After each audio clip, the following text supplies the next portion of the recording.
भ्रष्टाचार में इस पौने दुर्योधन ने जनता के सामने तो कहा था भ्रष्टाचार खत्म कर दूंगा, राम राज्य लेकर आऊंगा। ये दलदल है, सोनिया चोर है, लालू चोर है, डीके सुकुमार चोर है, शरद पवार चोर है, नीतीश मुलायम सिंह चोर है, सबको चोर भ्रष्टाचारी बताया था। इसी ने बताया था, हमने नहीं बताया, इसी ने बताया था। हमने नहीं, ये सब चोर बैठे हैं सर, एक पर केजरीवाल, और बाद में इन्हीं की झूले में झूले लगा के।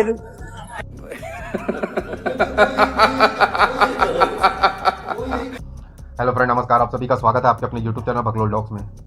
आज हम बात करेंगे विश्व के ब्रह्मांड के सबसे ईमानदार, कट्टर ईमानदार व्यक्ति के बारे में, जो कि सारे ब्रह्मांड में लोक प्रसिद्ध एक नेता है, जिनकी छवि ऐसा है कि बच्चा अगर नवजात शिशु जन्म लेता है तो उसकी बुद्धि में ये चीज़ जन्म से ही उसके इसमें स्मृति रहती है कि उसको, अगर आप पूछेंगे कि विश्व का ब्रह्मांड का सबसे ईमानदार व्यक्ति कौन है, तो वो बच्चा उठकर बता देगा इस व्यक्ति का नाम। ये इतने भगवान तुल्य व्यक्ति हैं, जिसके एक एक कथन में सिर्फ लोगों के हित की बात, जो उनके एक एक कृत्य करते हैं उनमें लोगों के हित की बात करते हैं केवल। इनको लोगों के हित के अलावा कुछ भी नहीं दिखता। ये अगर स्वप्न भी देखते हैं तो लोगों के हित वाले सपने देखते हैं। इस प्रकार के व्यक्ति हैं। अब हम इतना अगर उनकी भूमिका बांधें तो आप लोग समझ ही चुके होंगे कि हम किनके बारे में बात कर रहे हैं। हम बात कर रहे हैं दिल्ली के मालिक अरविंद केजरीवाल के बारे में। अभी जो दिल्ली का अपने आप को मालिक मान बैठे थे, तो वो चाह रहे हैं कि दिल्ली पूर्ण शासित राज्य हो जाए, एक राज्य की तरह। वो कैपिटल ना रहे, यूनियन टेरिटरी ना रहे, वो राज्य हो जाए, ताकि सारा कंट्रोल इनके हाथ में आ जाए। इस प्रकार की मंशा के तहत ये कार्य कर रहे थे, जो कि दिल्ली सर्विस बिल के तहत विधानसभा और लोकसभा से पास कर दिया गया है। Delhi service bill, government of national capital territory of Delhi amendment bill के बारे में अरविंद केजरीवाल ने इसको एक राजनीति करने की कोशिश की थी, वो जो कि हो नहीं पाया। जो कि ये सोच रहे थे कि इस प्रकार की घटना करके मैं 2024 की एक भूमिका बांध दूंगा। सारा विपक्ष इकट्ठा हो जाता है। क्यों?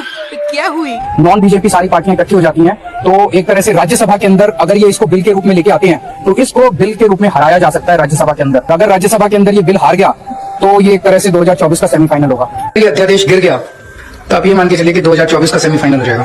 As I've already said, this will be almost like a semi-final for 2024. 2024 का सेमीफाइनल मानिए, और ये एक तरह से सेमीफाइनल होगा 2024 का। ये एक तरह से सेमीफाइनल हो जाएगा 2024 का। 2024 के अंदर मोदी सरकार वापस नहीं आ रही है, ये इसका सेमीफाइनल होगा 2024 का।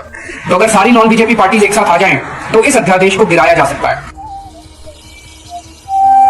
अरे तो अगर नॉन बीजेपी सारी पार्टियां इकट्ठी हो जाएं, तो इस अध्यादेश को हराया जा सकता है, इसको बिल को हराया जा सकता है। और मेरा दिल कहता है ये बिल पास नहीं हो सकता संसद। लेकिन उनकी भूमिका पर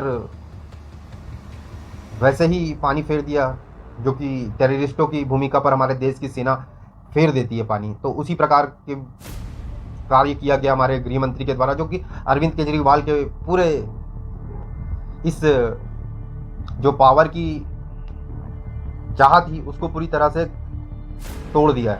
Wake up to reality. रोज बिल लेकर आते हैं भाई, गिरा दो बिल, बहुमत है, ये बिल गिरा दो, लो ये बिल ही गिरा दो, ये बिल गिरा दो। या वोटिंग से शो ऑफ स्ट्रेंथ करना चाहते हैं, और वोटिंग से शो ऑफ स्ट्रेंथ करनी है तो भी हम डरते नहीं है। इसी बिल में कर लीजिए, अभी दूध का दूध और पानी का पानी। कुछ नहीं कर सकते हैं आप, बस एक नपुंसक की तरह खड़े होकर तमाशा देख सकते हैं आप, एक नपुंसक की तरह। कुछ नहीं कर सकते। क्योंकि आज से तो नहीं है दिल्ली वैसे केंद्र शासित प्रदेश, वो तो बहुत पहले से ही है। लेकिन इतनी सरकारें आई, इतनी सरकारें गई, लेकिन कभी किसी को दिल्ली की पूर्ण वाली फिक्र नहीं थी। यही एक राजनेता थे जिसको ये दिल्ली की फिक्र हुआ कि ये पूरा पावर मेरे को चाहिए। अगर आप जनता की हित करना चाहते हो तो पावर की जरूरत नहीं है, आप वैसे भी हित कर सकते हो। लेकिन जिसकी भूमिका सिर्फ चोरी करने की हो, वो पावर चाहता है। वो हर वित्तीय चीज़ों में, जहां सारी चीज़ों को कंट्रोल अपने हाथ में रखना चाहता है। और देख लिए हैं आपको कुछ ही चीज़ें आपके हाथ में मिली है, तो आपके आधे से बड़े बड़े नेता अंदर हैं। पूरे स्टेट अगर आपके हाथ में दे देंगे तो पता नहीं आप क्या करेंगे। जब वो इतने थोड़े में इतना कर सक रहे हो, तो आपको पूरे स्टेट दे दिया जाए तो क्या ही करेंगे, भगवान मालिक है उस चीज़ का। तो उसी पर मोटा भाई ने पानी फेर दिया। तो भारत देश के गृह मंत्री हैं अमित शाह जी, तो इनके इस पावर के इसमें पानी फेर दिया। पावर जो हथियाना चाहते थे, पावर की जो लालसा रख रहे थे, पावर की जो चाह रख रहे थे, उनके चाहत में पानी फेर दिया अमित शाह जी ने। तो ये आग बबूला हो गए हैं एकदम से। सर अभी हम कुछ नहीं बता सकते हैं आपको, हम डिस्प्रेशन में अभी हैं। अभी कोची में है? डिस्प्रेशन में है सर अभी कुछ नहीं बताइएगा? नहीं, कुछ नहीं बताएंगे अभी। डिस्प्रेशन में है जी।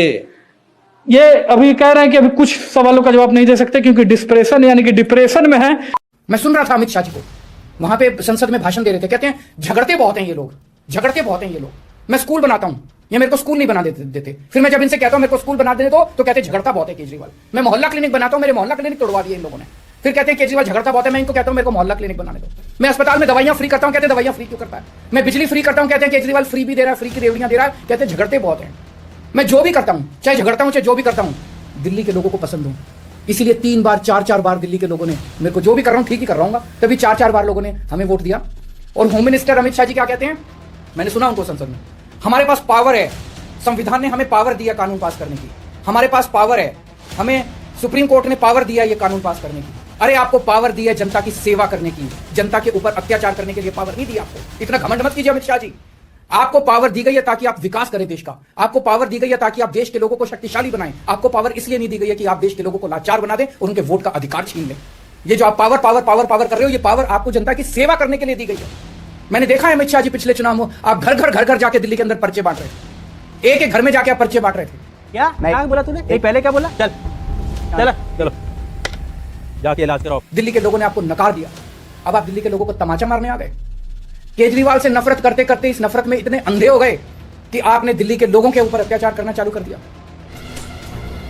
चुप कर बे कुत्ते। वीडियो पसंद आए तो प्लीज़ वीडियो को लाइक करें, शेयर करें और सब्सक्राइब अवश्य करें। जुड़ने के लिए बहुत बहुत आभार। जय भारत, जय हिंद, जय श्री राम।